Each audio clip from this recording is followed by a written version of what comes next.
This is Killer Innovations, a show about ideas, creativity, and how you can innovate. Welcome to the Innovators Garage, where you learn to create your next game-changing killer innovation. Welcome to Killer Innovations. I'm your host, Phil McKinney. We are not in the studio this week. We are actually doing this as a remote. Stay tuned. At the end of the show, we'll give you a quick update on everything that's going on here at Killer Innovations. We've got some new and exciting updates, and don't forget to check out innovators.community. We've been talking about that, which will give you an opportunity to connect with leading innovators from around the world. Now, let's get into the show. This is so exciting. I mean, up in Keystone, Colorado, hanging out at the CableLabs conference, this big summer conference, 2017. CableLabs is the research and development arm for the entire cable industry, which you run. Yes, I do. Everyone knows you up here. Yeah, this is an annual event that we host here in Keystone. We have about 500, 600 people come in. It's an invitation-only event, taking a look at technologies and innovations for, we talk about it as the cable industry, but they also has broader impact to just broadband in general, including wireless technology. So it's definitely a bunch of geeks all getting together in the mountains. What I really loved about this year's conference, it was all about thinking outside of the box and risk-taking and collaboration and doing things that really make you uncomfortable. And I think those are definitely what you need for innovation. It is. I mean, it is about looking at the problems differently. Mm-hmm. And if you think about and look at problems the exact same way you always do, yep, then you fall into the same trap as your competitors. Right. And therefore, there's no way to differentiate.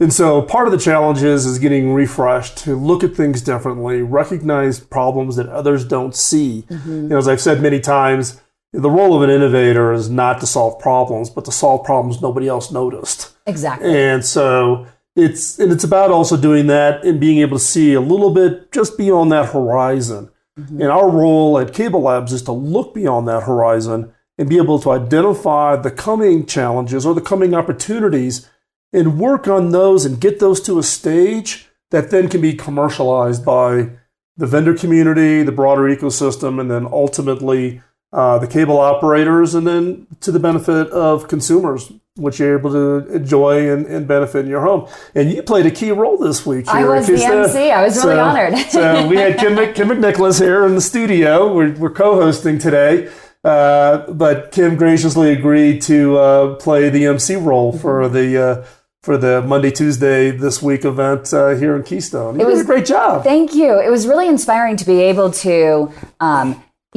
inspire all of these decision makers at the cable companies to not be limited by legacy, what they've already done in the past, what's done before. I mean, that's what's going to stifle innovation. That's what's going to keep them from being on the cutting edge. That is what's going to allow disruptors to come in from below and wipe them out. That's what's going to allow people like Netflix to come in and disrupt the entire industry. Well, this is interesting because, the Netflix topic always comes up in the cable industry. It does. And I brought it up on stage too. And it went silent. But in reality, the cable industry doesn't view Netflix as a competitor.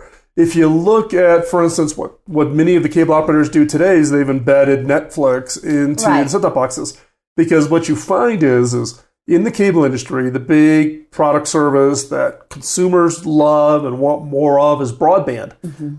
What the cable industry likes is products and services that drive broadband usage. That's true. So in reality, everybody thinks of, the over-the-top video services is destroying, the business or the market. It's actually helping them. It's really not the case. It's one of those, false perceptions of the industry that Netflix gets viewed as a competitor, when in reality, they're actually a very strong partner. And they ended up being a partner, but at first it was like, whoa, what just happened here? Are we prepared? Well, it's a disruption for the programmers.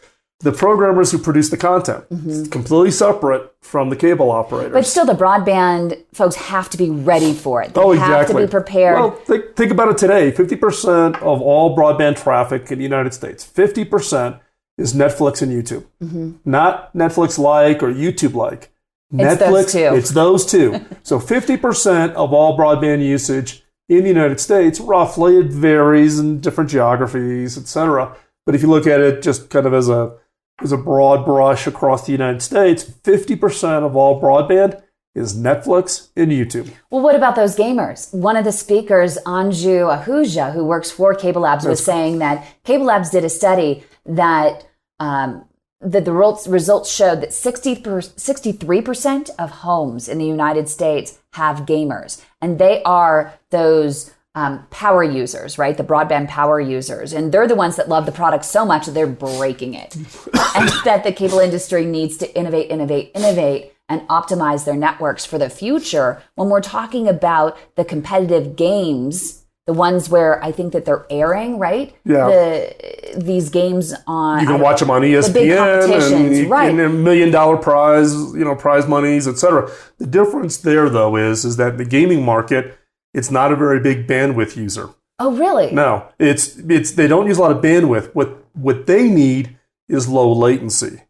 Games meaning become not a lot of drop-off. The delay between the time you hit the button, it actually makes the complete cycle into the game, gets broadcast out on the network, and comes back. How long is that complete cycle? That's why if you ask a gamer, they know certain statistics like what their ping time is, and a ping time is just sending a very simple command to a very specific server and measuring how long that takes. So if you look at games, they actually put the ping times up in the upper corners.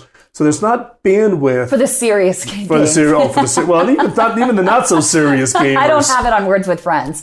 Yeah, Words with Friends I don't think is latency dependent. No. But it is interesting from the standpoint of gamers and how they are sensitive to other things. And what you're seeing in the broadband world is speed. Gigabit networks, which are being rolled out now, are in dozens of cities in the United States and being rolled out around the world. Australia is rolling out their multi-gigabit networks based on cable. Gamers, however, it's about that latency. Mm-hmm. How fast can I, do that twitch control of hitting that button and getting that command into the game and getting it back. And for most of us, we would rather just flip on the light switch and know everything's in place. Exactly. And the lights are going to go on. That just magically works, or your thermostat's going to turn on your heating and your air conditioning when you want it. Yeah, so it's a different kind of requirements. It's not you can't peanut butter what everybody's needs and wants are from the network. And look, we in the cable industry, we take it pretty seriously. We're the leading broadband provider around the world. The role that broadband now plays in the form of education. Kids who don't have access to broadband are more likely to fall behind in education relative to their peers. So we at CableLabs, we're the R&D and Innovation Lab. We're nonprofit tax exempt. We don't build product. But we have programs focused on education. How do we extend the reach of broadband? How do we bring broadband to these kids? The cable operators have programs, particularly here in the United States, such as that of a child qualifies for a free lunch program in the schools, as an example. The cable operators provide them a steeply discounted rate for that broadband service in order to make sure that those kids don't fall behind in the education. Broadband no longer is just the, nice to have. It's a must have. Right. And what's interesting and what I loved about this conference is that realization that the cable industry is laying the foundation for our connected future. Everybody's going to be connected in a variety of different ways, especially with wearables. Wearables is probably one of the biggest, fastest growing segments, I think, in the world right now of technology. And right there at the forefront is the cable industry. Well, if you think about it, we talk about, data traffic, that you generate in your home, whether it's, sending your Fitbit data up to the Fitbit cloud, right, or, watching Netflix, or, sending an email or FaceTiming, with your grandmother. People don't realize, they think about it, oh, that's wireless. But the interesting statistic is 75% of all wireless data, all that includes cellular, everything, goes over the cable network. Wow. So the cable network is that foundation that other technologies, including wireless technologies, are built on top of. And it's really going to be key for healthcare as well. And I think that we should probably talk more about that coming up in the break, because you had the big reveal of the future of healthcare, the most amazing compelling video that really shows innovation with a purpose. Yeah, and that was the reveal on Monday. We've done these vision videos. This is the second year around what we called the near future. And this year we took a very kind of personal, emotional kind of look at the role of technology for friends and families who want to age in place. So with that, we're going to take just a quick break, and Kim and I will be right back. We'll continue this conversation. Next up, we'll talk about healthcare and aging in place and the role of technology, innovations, and broadband technologies. And innovation with a purpose. And innovation with a purpose.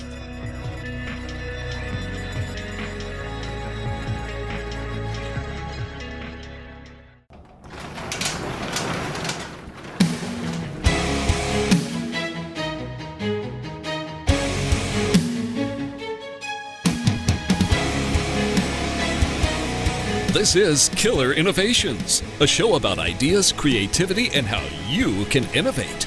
Welcome to the Innovators Garage, where you learn to create your next game-changing killer innovation. Welcome back. Phil McKinney and I are co-hosting today, pre-recording in Keystone, Colorado, where the big cable industry summer conference was held, and so many exciting things happened. But one of the most exciting things, Phil, that I was just in awe of was this video that showed the future of healthcare.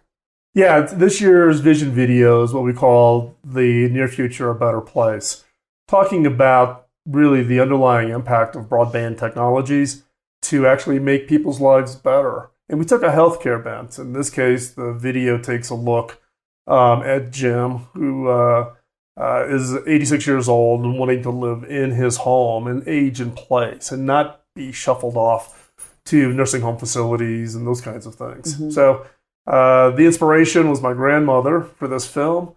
We had to deal with the fact that she wanted to live independently, but she lived far away. And how could you help somebody in the system and living the lifestyle they want to live as they age, yet at the same time feel comfortable that they're getting the things they need and are being able to successfully do that. And this is coming at a really great time as baby boomers age, and there aren't going to be enough beds and facilities to house them all. And so it's more important than ever that we are able to accommodate seniors at home and be able to provide the latest and greatest in technology to give them a healthier connection to life. Yeah, I mean, look, we're living longer, right? But as you live longer, the health complications can become a challenge. And you're right, the baby boomers and even subsequent generations, the amount of beds in nursing facilities is not growing to keep up with the demand as the boomers age. And so what are the alternatives? Plus the cost of nursing home facilities, et cetera, will bankrupt families to support support members that end up needing those kinds of facilities.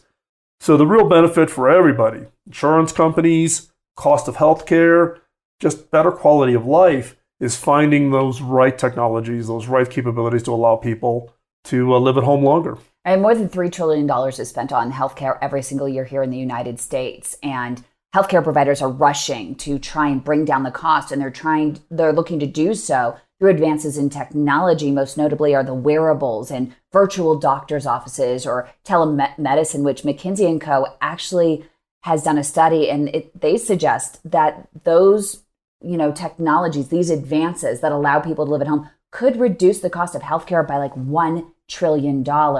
And your video shows some of the visions for the future of these wearables and telemedicine. Can you point out some of the really cool technologies that you guys have dreamed up that you think would be in that connected, healthy home in the future? Well, in the video, we show a series of vignettes with different technologies that we apply, such as, the ability to have remote consultation with your doctor. You got the wearables, heart rate and exercise levels and those types of things. But the one that was checking, I think, the blood pressure was just a sticker. Yes, it's like these technologies that are becoming the ability to extract information just from skin contact, not requiring you to put a needle in or anything like that. There are blood pressure monitors now, blood oximeters we all are familiar with, but blood pressure we're used to the cuff, right? Where it squeeses the arm. But there's actually now better ways to actually do blood pressure testing that doesn't require the cuff, and you can do it as continuous monitoring. Same thing, you can now use sweat on your skin to actually measure your blood glucose. Oh, so if you're diabetic, you don't have to have, you can start getting away from the finger prick as a test. And a number of the pharmaceutical companies are working on how do you reduce the finger prick for whether you're testing your INR, if you're on blood thinners, to blood glucose, and just being able to do it by measuring and analyzing the sweat on the skin surface. Wow. And so therefore you can make these wearables become much more accurate and much less intrusive, because you can just literally just attach them and have them, right? Look, I've got a Fitbit watch on, right? I don't even think about it. I don't even think about it as being a Fitbit measuring my exercise level and get my 10,000 steps. Mm-hmm. What we find with these technologies is we have to, particularly for those when you want to support an aging in place, is you have to drive to a level of radical simplicity where there's no thought involved in it. And in the case in the video, we show these technologies though that are they're there, but they're almost hidden, where you don't see them. Jim doesn't see them in his home. He's not self-conscious about them, but they're there to provide an assist for him to live a longer, happier life. What I noticed, and also in your innovation showcase, your startup competition that you had, there was a company, I can't remember the name, it was all about the sensors. It wasn't necessarily the cameras following them around the house, because that could be really intrusive. Right. And everybody's been focused thus far about the cameras around the house and following people around. But they've realized that it's just about the sensors tracking where they're at. Right. So in this case, that company, they had the sensors built into the light switches. Right. So therefore, you just have light switches, but those light switches are able to detect, is there somebody in that room? Who is it? Is it a normal activity? Normal activity? Is it outside of the normal pattern? Like they haven't gotten out of bed and it's 10 o'clock and they're usually up by 8, and then recognize those patterns. And then if something falls out of the norm, start letting people know. Call family members, maybe trigger a phone call to the person saying, are you okay? Do you need help or assistance? Those kinds of things. You really do have to make them hidden and non-obtrusive. And privacy is important. You want to age in place, but you want to age in place with dignity. You don't want to age in place and feel like you're a burden on the family, or allow the family to overreach and feel like they're controlling you. And what I also liked about this video, and it wasn't healthcare specific, but it was just the seamless ability to have a video connection in your home, all the way on the go.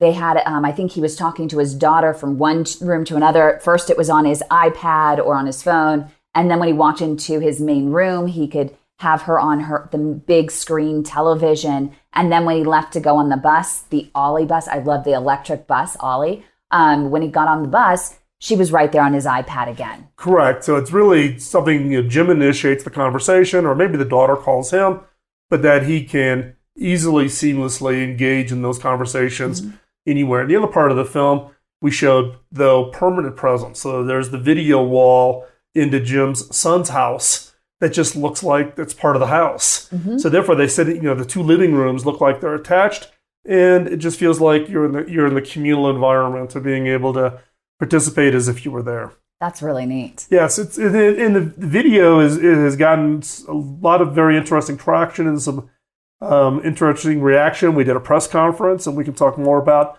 those reactions when we come back from the commercial break. Yes, and also, once again, innovating with a purpose, which I think this video definitely demonstrates. Right, showing that it's not innovation for innovation's sake, but innovation to have an impact on people's lives, and an impact that actually makes people's lives better. We'll be back in a moment.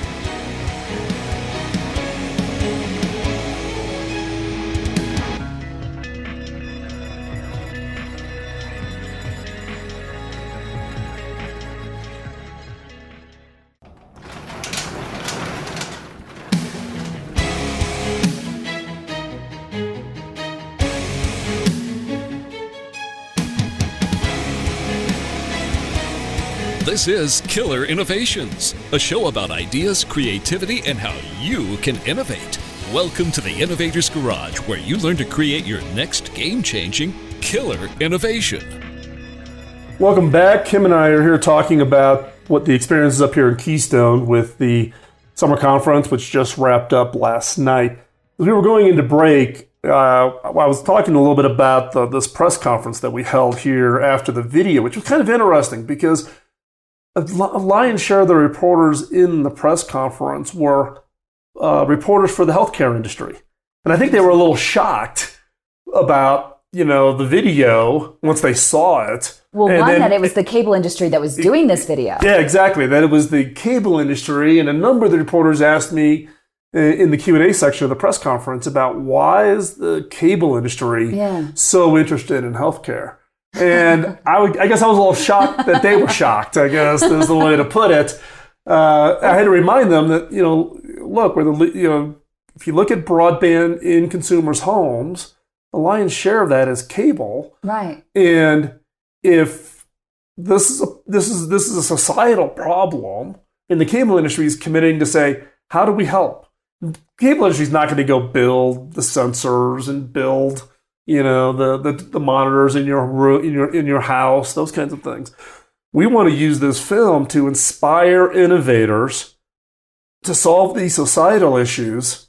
And we, as the cable industry, making sure that our network is there, built, and constructed in such a way to support this. Because when you start supporting healthcare, it's a whole different scale of complexity. You have smart chip sensors, RFID tags, real-time location systems, and they're all creating this exponential data growth and all these real-time computing requirements that are unprecedented, haven't been done before, haven't been necessary. Right. We talked earlier in the first segment about latency for gaming. Right. Latency for healthcare has a whole different level of requirement.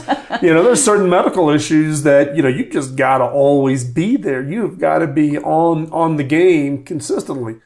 And so, as an industry, we are doing a lot of research on how do you drive to be able to satisfy those kinds of needs. And at the same time, we want to inspire innovators, startup companies to large pharmaceutical companies, that we need to come together collectively to solve this problem. There's no company in the world, no Fortune 25 company, anybody that's going to solve 100% of the issues that we need for the healthcare systems. And it's not just in the US, this is a global problem. If you look at the aging population in Italy and France, or the challenges that Japan is already having in the aging population, this is a global problem. And for us, given that CableLabs, we're global. We have members in 5 continents, 35 countries. We are the R&D and innovation lab for a global industry. It's a global problem requiring a global ecosystem of companies, innovators, researchers to come together to put these things in place. And in order to put those things in place, what I liked about you sharing this video at the conference in front of all the biggest decision makers in the cable industry is that you're inspiring them to innovate with a purpose. Right. And when we talk about innovation with a purpose, there's innovation out there that's, you're innovating just to drive speeds, right? Oh, can we do 1 gig networks? Or to lower cost or be more efficient, take out operating cost or whatever. And the cable industry is known, and one of their primary focuses has always been cost cutting. You're saying that shouldn't be at the forefront. Maybe it is in the back of your mind, but I think innovating with a purpose actually will help you solve that issue in the long run. Yeah, I mean, the cable industry invests literally hundreds of billions of dollars. Here in the United States, if you think about the cable industry, and a lot of people don't realize this, right? If you look over the last, dozen years, the cable industry has put in almost over $200 billion into the network, cost of actual construction of the network. It's the largest privately funded real estate project in the history of the United States, with zero government dollars to go into that funding. So, and that investment just continues to grow, right? Because of the demands, as you were saying, more data, more speeds, so the dollars, aren't going down. They continue to go up because there's a huge amount of investments that have to happen. Because when you're building a network, it's what I refer to as you got to feed the monster.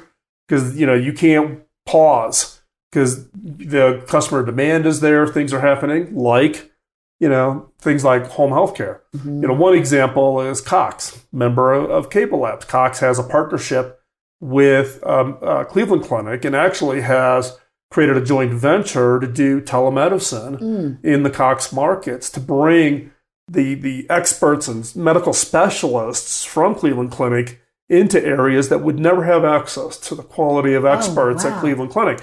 So that's probably, what I would classify as kind of the poster child, lighthouse example of where partnerships like this can go address and solve some very specific issues. Cox focusing on how do I deliver a medical grade kind of network, Cleveland having the experts and the consumers and the general population. How do you bring all those together? So could that mean that possibly a Doctor on Demand, the one that's owned by Dr. Phil and Dr. Phil's son Jay McGraw, who also is the executive producer for The Doctors, that maybe the cable industry, different ones, for example, Cox partnered with the Cleveland Clinic, maybe another cable network, maybe Charter or Comcast or whatever, could integrate Doctor on Demand into their offering? Yeah, I mean, the role there is there's a lot of opportunities out there. Historically, before I came to the cable industry, when I was still CTO at HP, we had a partnership with Mayo. And we actually worked with Mayo with a telemedicine practice program into rural Minnesota, North Dakota, South Dakota, Wisconsin as kind of a trial. And that was 8 years ago with Mayo. We're all trying to figure this out. And the benefit of what's happening, though, is innovation is happening at such a rapid pace. Think about what video collaboration was, 5 years ago. Now you've got companies like Zoom, who create a medical grade. They have a HIPAA compliant version of Zoom that doctors are now using to allow for doctors to have conversations with their patients, and for that entire link and that entire conversation to be encrypted and secured to meet the HIPAA legal requirements here in the United States. And, look, you and I both use Zoom, right? And it's a phenomenal product, incredibly easy to use. Now you're seeing what starts off as maybe a small business solution becoming an enterprise solution, now going into a vertical to solve a very specific need in the healthcare space. But if you're an innovator, how do you you can't get started off, going into that big, huge vertical. You have to start off somewhere. How do you think about those things as an innovator? Well, I think as an innovator, if you're working in this space, you think you've got a great idea, is you got to find a mentor. And a mentor may not just be an individual, it may be a company, or it may be an industry. If you take the CableLabs Summer Conference, we run what's called the Innovation Showcase.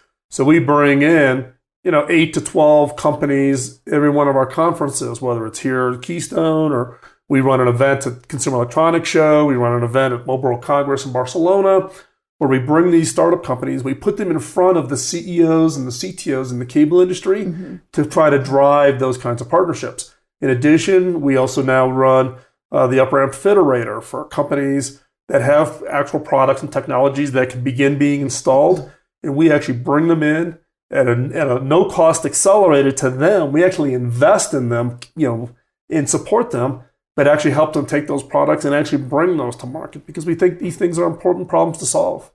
Right, and with the cable industry, it's, and back to that video, it's instead of being overwhelmed by everything that they have to do, instead the video with making everything that's being built on their platform relatable to them and ultimately inspiring them to keep up with the growth in the market and the innovation in the market. Well, I think it's a two-way street, right? It's, everybody needs to be inspired. Right? And the hard part is if you look at like bandwidth growth, it's kind of, if you go back to the early 80s when I first got to Silicon Valley, we thought about Moore's Law, right? You're going to double performance of a semiconductor every 18 to 24 months. Oh, that curve will never last. Still going on. Same thing with bandwidth. You're looking, oh my God, I think this thing doubles. When does it stop? Does it ever stop? Right? We don't know what those products or services are. So you have to almost step in by faith, continue to build the network to have a certain performance for a service, you have no idea what it's going to be. And that when you say, okay, I'm going to commit $5 billion and I have no idea what's going to run on top of this. That's going to need 10 gigabits, 100 gigabits, terabit kinds of speeds in the future. It's a challenge. It is a huge challenge. It's a challenge. So where should we go next? Well, I think when we come back from this break, we can pick up the rest of the conversation and really talk about, it's not just about healthcare, but innovation with purpose can have a much broader impact, I think, on society as a whole. Fantastic. We'll be right back.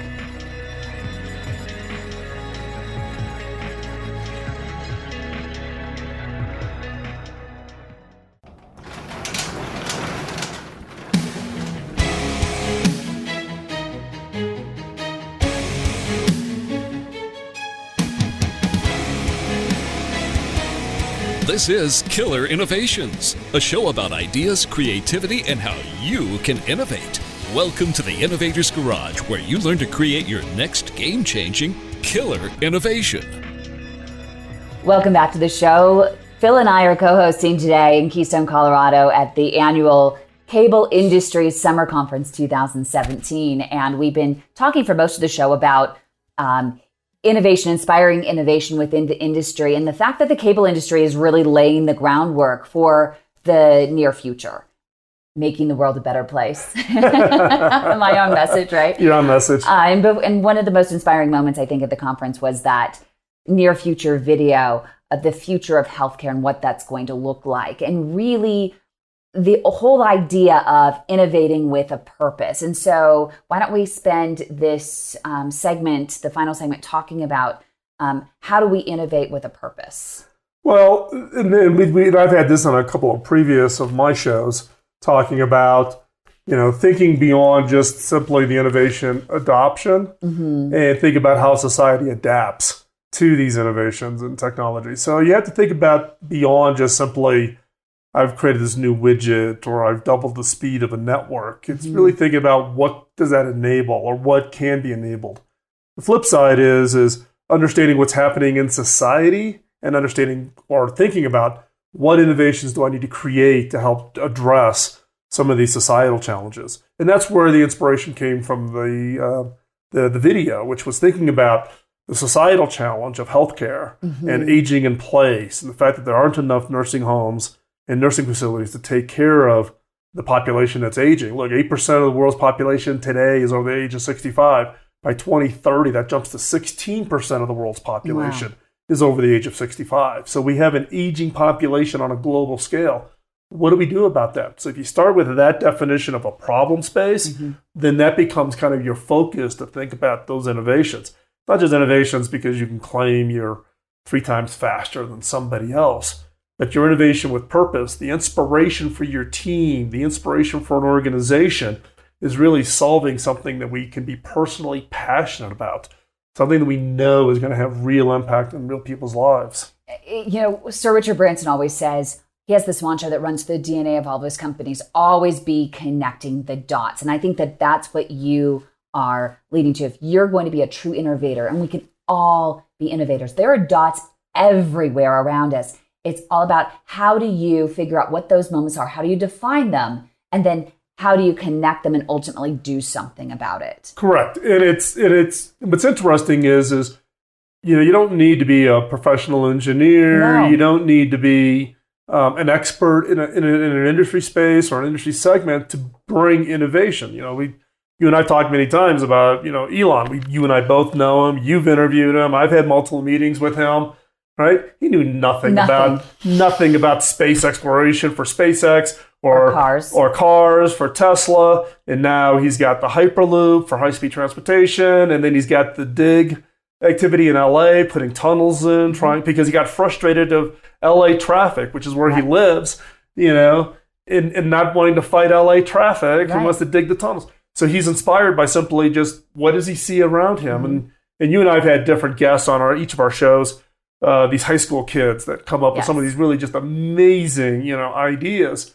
And it really just reinforces that anybody listening to this show, anybody that is out and about can be an innovator. Right. You can solve the problems. And that's why I think kids actually are some of the best innovators if people would just listen, because they don't let what they don't know and have never done before get in the way of achieving their dreams or what they want to do. They're not limited by what's in a textbook. The people that are limiting them are the adults, the teachers. You know, they can either inspire them or they can limit them.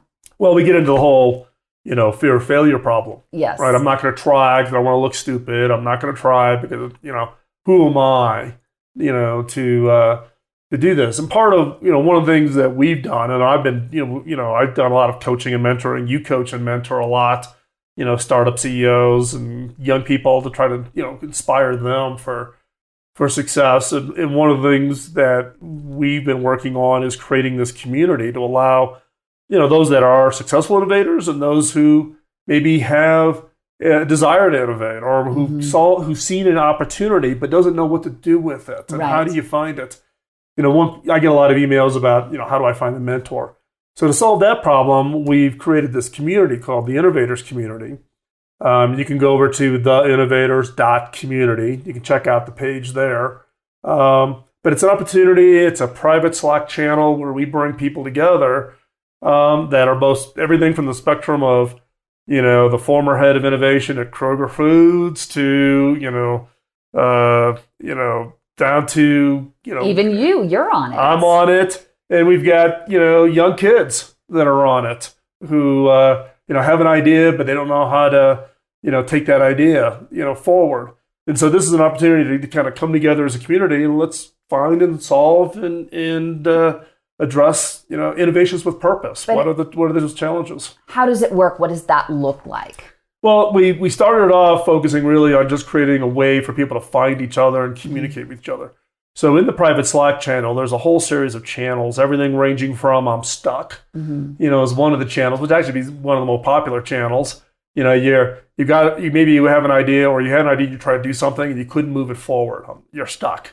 How to, help me get it unstuck. The community comes around and helps brainstorm how to get an idea, unstuck. We put challenges out. We see things like healthcare or education, which is another area of passion for me, and we put these challenges out to get the community to kind of collectively, throw ideas together on how do we address like rural education where, broadband reach is a real challenge. Broadband may not be in some of these more rural communities. How do you address, the educational needs for those kids, those kinds of things?